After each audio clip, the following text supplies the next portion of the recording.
Hello, Kilukkam വ്ളോഗിൽ ഇനി നമുക്ക് കുറച്ച് ഓണരുചികളാവാം. സദ്യയിൽ പ്രമാണിയായ ഇഞ്ചിക്കറിയിൽ നിന്ന് തന്നെ നമുക്ക് തുടങ്ങാം. നല്ല നാടൻ ഇഞ്ചിയാണ് എടുത്തിട്ടുള്ളത്.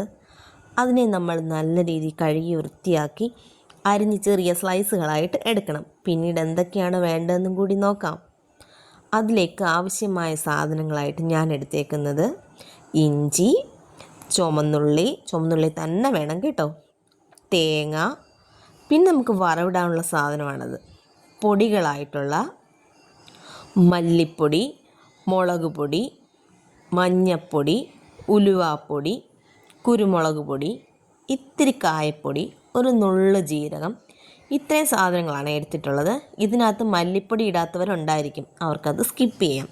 പിന്നീട് ഒരു നെല്ലിക്ക വലുപ്പത്തിലെ പിഴുപുളിയാണ്, നല്ല നാടൻ പിഴുപുളി. പിന്നീട് നമ്മുടെ കറിവേപ്പില ഇല്ലാത്ത ഒരു കളിയുമില്ലല്ലോ നമുക്ക്. പിന്നീട് നമ്മൾ പാൻ ചൂടാക്കി അതിലേക്ക് നല്ല നാടൻ വെളിച്ചെണ്ണയാണ് ഒഴിക്കുന്നത്. വെളിച്ചെണ്ണ തന്നെ വേണം, ഓയിലിൽ ചെയ്യരുത്. നാടൻ വെളിച്ചെണ്ണയ്ക്കകത്തിലേക്ക് നമ്മുടെ ഇഞ്ചിയിട്ട് വറുത്ത് നല്ല ചുമക്ക വറുത്ത് കോരിയെടുക്കുന്നത്. അതിന് ശേഷം നമ്മൾ ചെയ്യുന്നത് അതേപോലെ തന്നെ ഉള്ളിയും തേങ്ങയും ഒക്കെ വറുത്ത് കോരുകയാണ് ചെയ്യുന്നത്. ഞാൻ ഈ രീതിയിൽ ചെയ്യുന്നുവെങ്കിലും മറ്റു ചിലർ ഇതെല്ലാം കൂടി ഇട്ട് തന്നെ വറുത്ത് കോരും.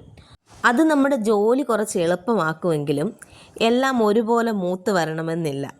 ഉള്ളിയുടെ കൂടെ ഞാൻ 2-3 പച്ചമുളകും കൂടെ ഇട്ടിട്ടുണ്ട്. അത് വേണ്ടവർക്ക് ചേർക്കാം, വേണ്ടാത്തവർക്ക് ചേർക്കണ്ട. കാരണം എരിയുടെ പാകം പോലെ ഇരിക്കുമല്ലോ ഓരോ കാര്യങ്ങളും.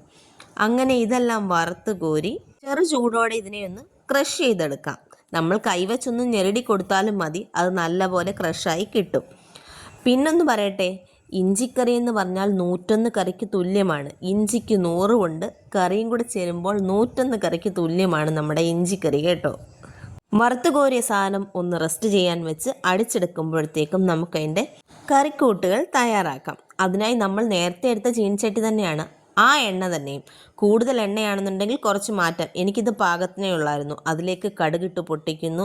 പിന്നീട് നമ്മൾ ചുമന്നുള്ളിയും വറ്റൽമുളകും കറിവേപ്പിലയും ചേർത്ത് നന്നായി ഇളക്കിയ ശേഷം നമ്മൾ എടുത്തു വച്ചേക്കുന്ന പൊടിയിനങ്ങളെല്ലാം കൂടി അതിലേക്കിട്ട് നന്നായിട്ട് റോസ്റ്റ് ചെയ്ത ശേഷം നമ്മൾ എടുത്തു വച്ചിരിക്കുന്ന പുളി നന്നായിട്ട് ഞെരടി പിഴിഞ്ഞ് അതിലേക്ക് ഒഴിക്കുന്നു.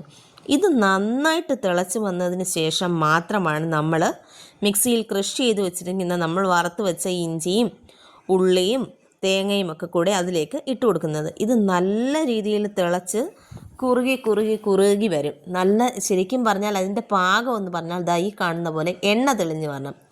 ഈ സമയമാകുമ്പോഴേക്കും നമ്മൾ ഒരു ചെറിയ കട്ട ഉണ്ട ശർക്കര ഇതിലേക്ക് ഇടുന്നു. അതിടുന്നതെന്ന് പറഞ്ഞാൽ ഇഞ്ചിയുടെ നൂററിയാതിരിക്കാനും ഇതിൻ്റെ രുചി എരിവും പുളിയും എല്ലാം ഒന്ന് ബാലൻസ് ചെയ്ത് എടുക്കാനും വേണ്ടിയാണ് കേട്ടോ. ഞാൻ ഈ വെക്കുന്ന രീതിയിലത്തെ ഇഞ്ചിക്കറിയാണെന്നുണ്ടെങ്കിൽ ഒരാഴ്ച കേടുകൂടാതെ വെളിയിലും ഇരിക്കും.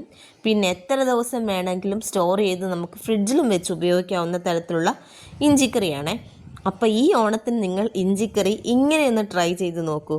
വീഡിയോ ഇഷ്ടമായെങ്കിൽ ലൈക്ക് ചെയ്യാനും ഷെയർ ചെയ്യാനും സബ്സ്ക്രൈബ് ചെയ്യാനും ഒന്നും മറന്നു പോകരുതേ. അപ്പോൾ ഓണരുചിയിലെ ഇഞ്ചിക്കറി ഇക്കൊല്ലം ഇങ്ങനെ ആവട്ടെ.